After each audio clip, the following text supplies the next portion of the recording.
استعرض تاريخها منذ بعثة محمد صلى الله عليه وسلم.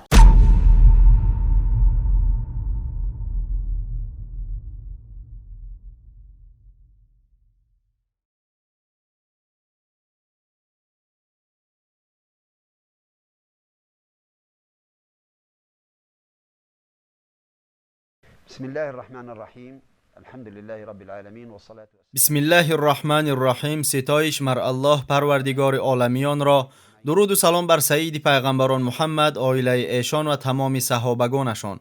ما شما را با سلام اسلامی مبارکباد میگوییم. السلام علیکم و رحمت الله و برکاته. هذه القضية تتردد على ألسنة الناس وهي قضية صلح. ما بار دیگر با شما وامی خوریم تا در مورد یک معمای بسا مهم صحبت کنیم. بسیاری آدمان عاید آن بحث می نمایند. این مسئله به صلح حدیبیه، قیاس نمودن آن به حوادث امروزه و بعداً در اساس این قیاس صادر کردن حکم شرعی این حادثه ها دخل دارد. مثلا امروز برخی از دانشمندان با تکیه به صلح حدیبیه در اساس قیاس به آن بستن سازشنامه کمپ دیوید را جایز می‌دانند. همچنین با تکیه به صلح حدیبیه بستن چنین سازش را چون سازشنامه وادی العرب جایز می‌دانند. این علما با تکیه به صلح حدیبیه سازشنامه‌های زیادی را اجازت دادند. آخرین از این سازشنامه‌ها سازشنامه الزبدانی بود که درباره‌اش از خبرهای شام آگاه شدیم. حتى نقف على هذه القضية وتتضح الصورة لا بد أن نرجع إلى. پس واقعا این مسئله را چی طور باید فهمید؟ برای دریافت پاسخ به این سوال شما باید بفهمید که قیاس شرعی در اسلام چیست. این چنین ارکان این قیاس را نیز درک کردن لازم است. در فقه اسلامی قیاس شرعی دارای اهمیت بزرگ است. اگر به فقه نظر اندازیم می‌بینیم که 90% احکام یا بیشتر از آن از طریق قیاس با دیگر احکام الکی معلوم شریعت گرفته شدند. قياس على أحكام شرعية سابقة. فالقياس تعريفه عند أهل العلم يقول عالمان به قیاس چنین تعریف دادند: قیاس این نسبت دادن فروع به اصل خود می باشد، زیرا اصل و فروعات آن چیزی یگانه است. قیاس کردن معنای آن را دارد که به فرع همان حکمی که اصل دارد داده می شود. در اساس این تعریف می بینیم که قیاس 4 رکن دارد. این رکن ها زیرینند: اصل که در اساس آن قیاس صورت می گیرد، فرع یعنی حادثه تازه‌ای که به وقوع پیوسته است، علتی که در نص شرعی موجود بوده هم در اصل و هم در فرع جای دارد، همچنین خود حکم شرعی که در اصل وجود داشته در اساس آن ما نسبت به فرع حکم می براریم، به جمله این رکن ها داخل می شود. بناء على الحكم الذي جاء في الأصل.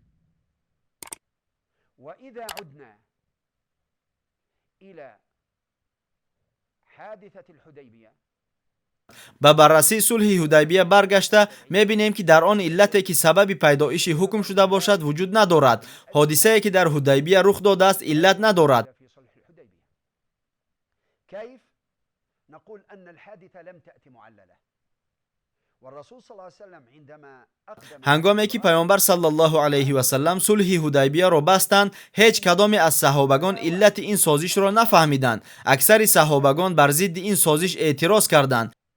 فاحتج جلهم ومنهم عمر رضي الله عنه إذ قال أنرضى الدنية في ديننا. عمر الله از او راضی باد گفت: چرا ما در مسئله‌ای که به دینمان دخل دارد خار باید شویم؟ و این سازشنامه را ضررآور می‌دانست و علت را ندید که سبب بستن این سازشنامه را شرح دهد. إلى علة يفسر عليها إبرام الاتفاقية.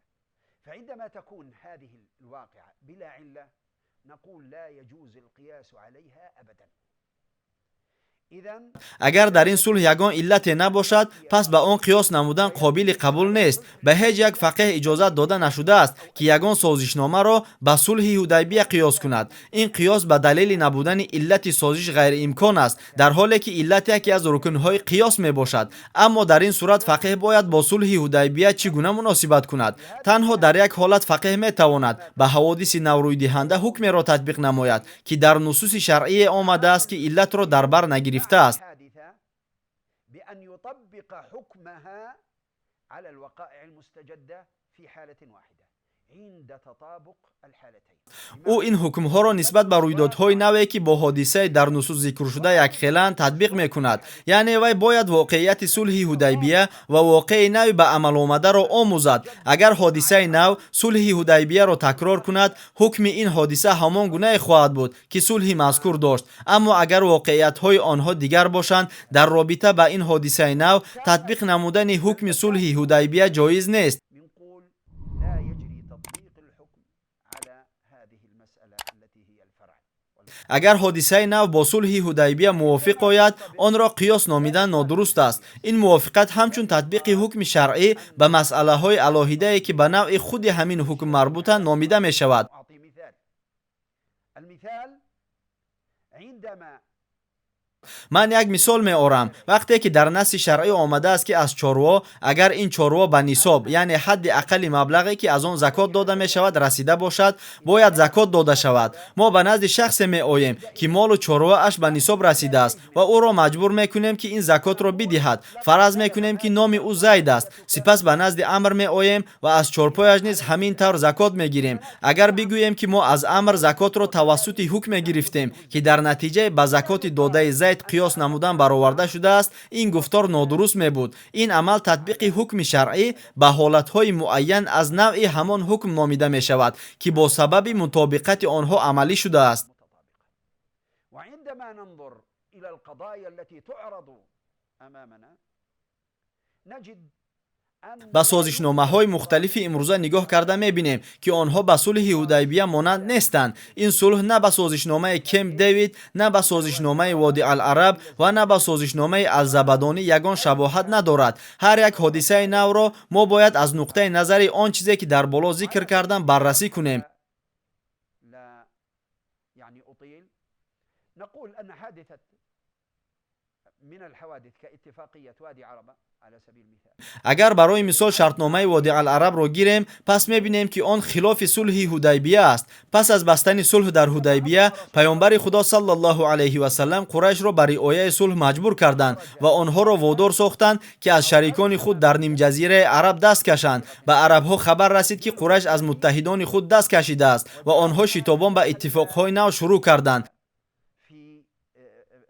في الجزيرة العربية. ولذلك وصلت رسالة إلى العرب بأن قريش قد تخلت عن حلفائها، فسارعت العرب تدخل في تحالفات جديدة فأبطل صلح الحديبية. сулҳи Ҳудайбия ҳамаи иттифоқҳои даврони ҷоҳилиятро бекор кард. қабилаи Хузоа саросимавор бо расули Худо саллаллоҳу алайҳи ва саллам ва қабилаи Бану Бакр бо Қурайш иттифоқ бастанд. إذا رجعنا إلى الحادثة كامب ديفيد أو وادي عربة نجد أن الاتفاقية على العكس تماما. агар созишномаи Кемп Дэвид ва созишномаи Води ал-Арабро дида бароем, мебинем ки онҳо ба сулҳи Ҳудайбия комилан мухолифанд. созишномаи Кемп Дэвид боиси он гардид ки Миср аз муқовимат ба Исроил даст кашид, ҳолон ки ҳуқуқи истифодаи қудрати низомии худро дошт ва ба ҷои ин ба посбони яҳудиён табдил ёфт. صلح الحديبية. ونقول نصيحة لفئة نحسن الظن فيها من أهلنا بعض الشرع. мо ба баъзе ҷонибдорону уламои шариат, бахусус онҳое ки дар қаламрави Шом ҳастанд насиҳат мекунем, чун мо нисбати онҳо гумони хуб дорем.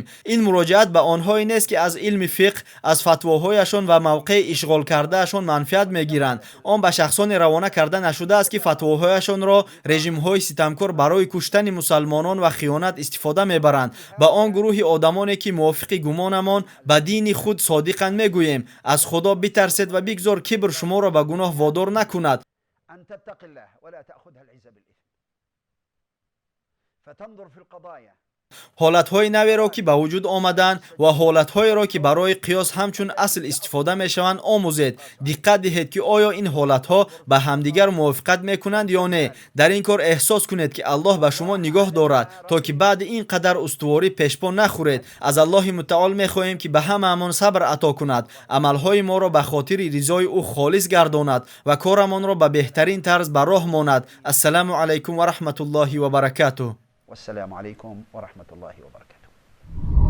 тамошобинони гиромӣ, агар хоҳед ки наворҳои мо зуд ва бардавом бароянд, пас зер кардани тугмачаи лайкро фаромӯш накунед. Албатта дар шабакаи мо обуна шавед ва видеоҳои моро ба дигарон бирасонед, зеро расонанда мисли амалкунанда соҳиби мукофот мегардад.